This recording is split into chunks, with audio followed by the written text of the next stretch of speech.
Allah mengutus para nabi dan rasul untuk menyeru manusia dalam ketaatan kepadanya. Selain itu, para nabi dan rasul juga diutus untuk menjadi teladan bagi umat manusia. Salah satu nabi yang dapat menjadi panutan perihal kesabaran saat menghadapi ujian adalah Nabi Ayub. Bagaimanakah kisahnya?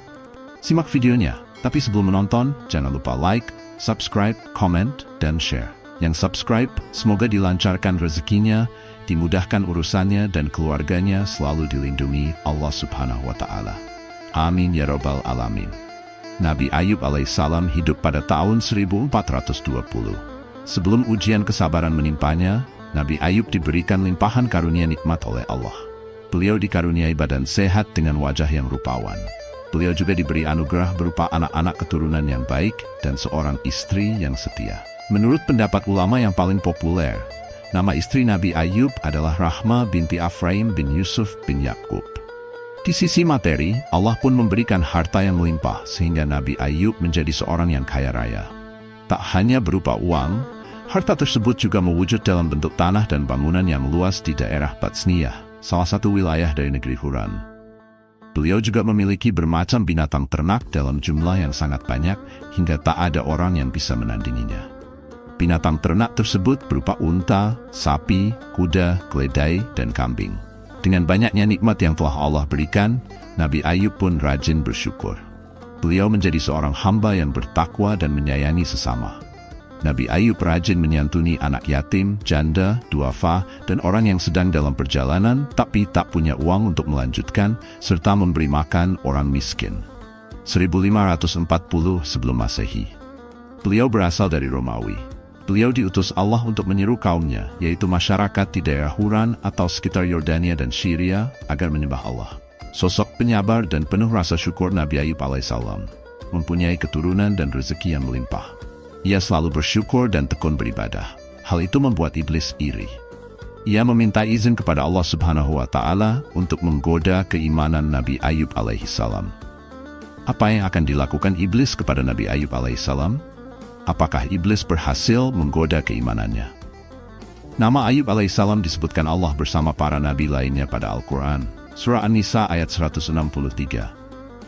Sesungguhnya kami telah memberikan wahyu kepadamu, sebagaimana kami telah memberikan wahyu kepada Nuh dan nabi-nabi yang kemudiannya. Dan kami telah memberikan wahyu pula kepada Ibrahim, Ismail, Ishak, Yakub, dan anak cucunya, Isa, Ayub, Yunus, Harun, dan Sulaiman. Dan kami berikan Zabur kepada Daud. Kemudian Allah menceritakan tentang ujian yang diberikan kepada Ayub, dan bagaimana beliau bersabar menghadapinya. Sebagaimana firman Allah dalam surah Sad ayat 41-44. Dan ingatlah akan hamba kami Ayub ketika dia menyeru Tuhannya, sesungguhnya aku diganggu setan dengan penderitaan dan bencana. Allah berfirman, hentakkanlah kakimu, inilah air sejuk untuk mandi dan untuk minum. Dan kami anugerahi dia dengan mengumpulkan kembali keluarganya, dan kami lipat gandakan jumlah mereka sebagai rahmat dari kami dan pelajaran bagi orang-orang yang berpikiran sehat. Dan ambillah seikat rumput dengan tanganmu, lalu pukullah dengan itu dan janganlah engkau melanggar sumpah. Sesungguhnya kami dapati dia Ayub seorang yang sabar. Dialah sebaik-baik hamba, sungguh dia sangat taat kepada Allah. Allah memberi ujian kepada Nabi Ayub dengan mengambil kembali seluruh nikmat berlimpah yang dia berikan kepada beliau. Pertama, Allah timpakan kepada Ayub alaihissalam penyakit kulit di sekujur tubuhnya. Bahkan Ibnu Katsir menafsirkan, tidak ada satu pori-pori pun dari tubuh Nabi Ayub yang selamat dari penyakit juzam atau kusta itu. Dengan itu, Allah mengangkat nikmat paras beliau yang rupawan. Badannya yang semula sehat, segar, dan bugar, Allah angkat dengan menimpakan tubuh yang sangat lemah karena penyakit itu. Saking lemahnya dikisahkan Nabi Ayub sampai tidak sanggup berjalan sendiri untuk buang hajat ke kamar mandi, sehingga istri beliau harus menemani. Putra-putri beliau pun Allah ambil, semuanya meninggal dunia.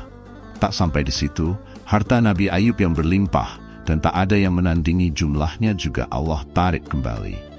Nabi Ayub pun jatuh miskin. Ditambah dengan kondisi penyakitnya, semua orang menjauhi beliau.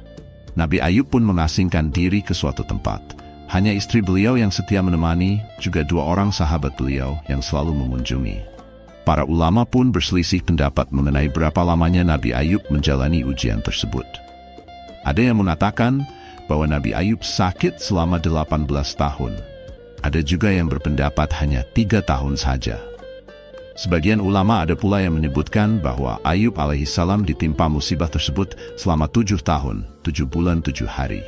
Namun Rasulullah Shallallahu Alaihi Wasallam pernah bersabda, sebagaimana diriwayatkan oleh Anas bin Malik, tentang berapa lama waktu Nabi Ayub menjalani ujian ini.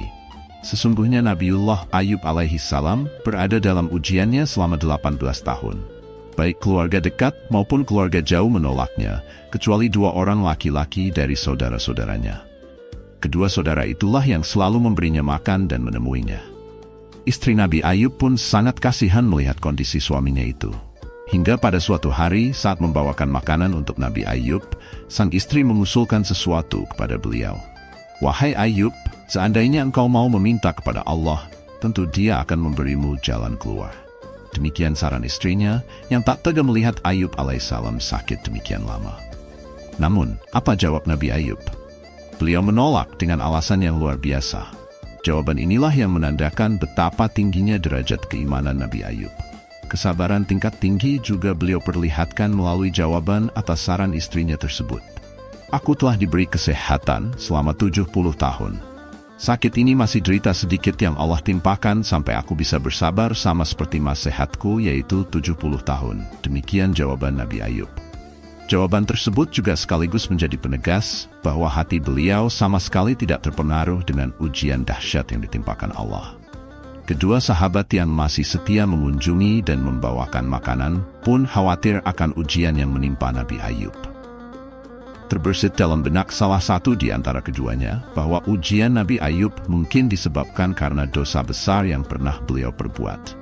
Kegundahan itu pun disampaikannya kepada sahabat yang lain. Kemudian sahabat ini menyampaikannya kepada Nabi Ayub. Ketika mendengarnya, beliau sempat sedih. Tetapi beliau Nabi Ayub kemudian menceritakan kondisinya secara terbuka dan menampik prasangka itu. Walaupun ditimpa berbagai musibah, dimulai dari kematian anak-anaknya, hilang seluruh harta benda, penyakit yang tak kunjung sembuh, Nabi Ayub alaihissalam justru menghadapi itu semua dengan penuh kesabaran. Karena kesabaran Nabi Ayub yang luar biasa saat menjalani ujian tersebut, Allah pun menunjukkan jalan keluar. Allah menceritakan hal tersebut pada Al-Quran, Surah Al-Anbiya ayat 83-84.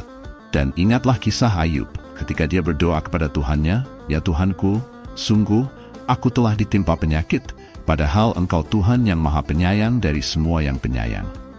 Maka kami kabulkan doanya, lalu kami lenyapkan penyakit yang ada padanya, dan kami kembalikan keluarganya kepadanya. Kami lipat gandakan jumlah mereka sebagai suatu rahmat dari kami, dan untuk menjadi peringatan bagi semua yang menyembah kami.'"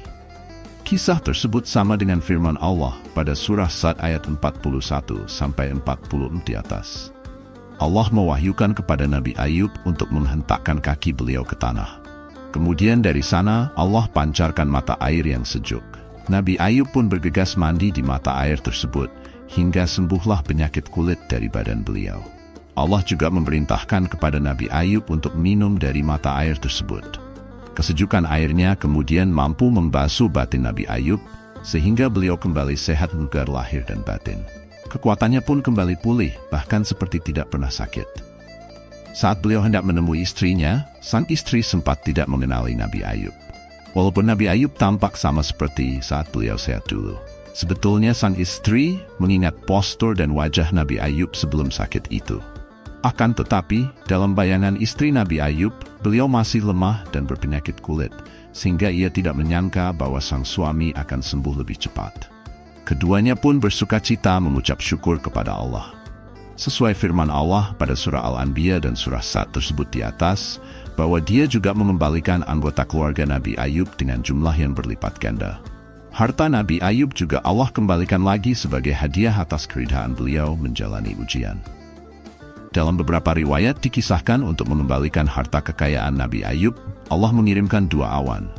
Satu awan menaungi gundukan gandum, sedangkan awan lainnya menaungi gundukan jawawut. Awan yang menaungi gundukan gandum tersebut mengeluarkan hujan emas, sementara awan yang menaungi jawawut mengeluarkan perak. Dengan demikian, harta Nabi Ayub pun kembali melimpah. Dalam versi yang lain, dikisahkan Nabi Ayub memiliki 2 peti. satu peti tempat menyimpan gandum, dan satu lagi tempat menyimpan jawawut. Allah mengirimkan kedua awan untuk menghujani peti gandum dengan emas hingga luber. Awan yang satu lagi mengguyurkan perak ke peti jawawut hingga meluap pula. Tak sampai di situ, Allah juga mengembalikan kekayaan Nabi Ayub dengan cara yang lain. Dalam hadis riwayat Bukhari dan Nasai dari Abu Hurairah, Rasulullah bersabda, "Manakala Ayub sedang mandi telanjang, sekelompok belalang dari emas jatuh kepadanya.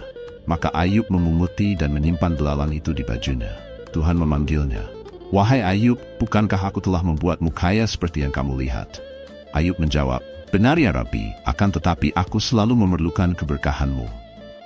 Dalam surah Sad ayat 44, Allah berfirman, "Dan ambillah seikat rumput dengan tanganmu, lalu pukullah dengan itu, dan janganlah engkau melanggar sumpah. Sesungguhnya kami dapati dia Ayub seorang yang sabar. Dialah sebaik-baik hamba. Sungguh dia sangat taat kepada Allah." Sumpah yang Allah maksud pada ayat tersebut adalah nazar Nabi Ayub ketika beliau sakit. Nabi Ayub sempat mengucapkan nazar untuk memukul istrinya saat itu lantaran sang istri melakukan perbuatan yang tidak berkenan di hati beliau. Ada beberapa versi cerita tentang kesalahan istri Nabi Ayub tersebut. Versi yang pertama, diceritakan bahwa setelah Nabi Ayub jatuh miskin dan sakit-sakitan, sang istri harus bekerja untuk memenuhi kebutuhan mereka berdua. Sang istri pun bekerja di rumah orang lain. Suatu hari, sang istri terlambat pulang ke rumah sehingga Nabi Ayub marah. Akhirnya beliau mengucapkan sumpah tersebut. Versi cerita yang lain, Nabi Ayub marah karena sang istri menjual tali pengekang kuda mereka. Hal tersebut terpaksa dilakukan istri beliau karena tidak memiliki cukup uang untuk membeli makanan. Akhirnya tali pengekang tersebut dijualnya untuk membeli roti. Setelah sembuh dan sehat kembali, Ayub alaihissalam teringat kembali akan nazar beliau kepada Allah tersebut. Namun beliau tak tega memukul istrinya yang telah sepenuh hati merawat Nabi Ayub saat sakit. Akan tetapi, beliau juga harus menunaikan nazarnya. Akhirnya Allah memberikan solusi yang mudah. Allah mewahyukan kepada Nabi Ayub untuk mengambil seikat batang gandum dan memukulkan ke istrinya 1 kali. Dengan demikian telah tertunaikan nazar Nabi Ayub. Kisah tersebut pun menjadi dasar untuk memberikan hukuman kepada mereka yang berbuat dosa. Menurut pendapat Imam Ahmad, memukul seorang pendosa yang terancam hukuman itu diperbolehkan. Misalnya, memukul seorang pezina dan orang yang menuduh tanpa bukti yang valid. Mereka boleh dipukul seperti cara Nabi Ayub memukul istri beliau. Hal tersebut dilakukan agar si pendosa tidak celaka setelah dipukul. Pada masa Rasulullah SAW, hukuman seperti itu juga pernah dipraktikkan. Beliau pernah memerintahkan kepada para sahabat untuk menghukum seorang laki-laki sakit yang berzina. Rasulullah menyuruh para sahabat untuk memukul si lelaki tadi dengan 1 janjang kurma. Dalam 1 janjang tersebut terdapat 100 cabang. Dengan demikian, 1 pukulan saja sudah melaksanakan hukuman tersebut. Salah satu tujuan Allah mengutus para nabi dan rasul adalah untuk menjadi teladan bagi umat manusia. Demikian pula Nabi Ayub, kisah beliau syarat hikmah yang dapat menjadi pelajaran berharga bagi kita, sebagai berikut. Bersyukur dan bersabar. Seperti telah diceritakan di atas, bahwa ketika Allah memberikan limpahan nikmat dan harta kepada beliau, Nabi Ayub rajin mensyukurinya. Beliau rajin beribadah, sehingga menjadi insan yang takwa. Beliau juga rajin menyedekahkan harta kepada mereka yang membutuhkannya. Sebaliknya, ketika Allah memberikan ujian kepada beliau, Nabi Ayub pun memiliki kesabaran tingkat tinggi. Meski menderita karena penyakit dan kemiskinannya, Nabi Ayub tak pernah mencela Allah. 2 harta dan anak hanyalah titipan dari kisah Nabi Ayub. Kita belajar bahwa semua harta dan anak-anak yang dikaruniakan Allah hanyalah titipan di dunia. Pemilik sejati dari semua yang kita miliki saat ini hanyalah Allah Subhanahu wa Ta'ala. Sewaktu-waktu Dia bisa mengambilnya kembali. Karena itu kita hendaklah selalu rendah hati. 3. Berprasangka baik kepada Allah. Meski menderita dalam waktu yang tidak singkat, Nabi Ayub senantiasa berprasangka baik kepada Allah. Tingginya keimanan yang beliau miliki membuat Nabi Ayub yakin bahwa semua yang Allah berikan adalah yang terbaik. 4. Selalu menggantungkan diri kepada Allah. Hal ini tercermin dalam kisah yang diceritakan oleh Rasulullah tentang Nabi Ayub yang memunguti belalang emas dan dialognya dengan Allah. Meski telah mendapat jaminan kekayaan dari Allah, tetapi Nabi Ayub masih tetap menggantungkan diri beliau pada berkah darinya. 5. selalu melaksanakan nazar atau sumpah kepada Allah. Seperti yang dikisahkan dalam surah Sad ayat 44 tentang solusi yang mudah bagi Nabi Ayub untuk melaksanakan nazar memukul istrinya.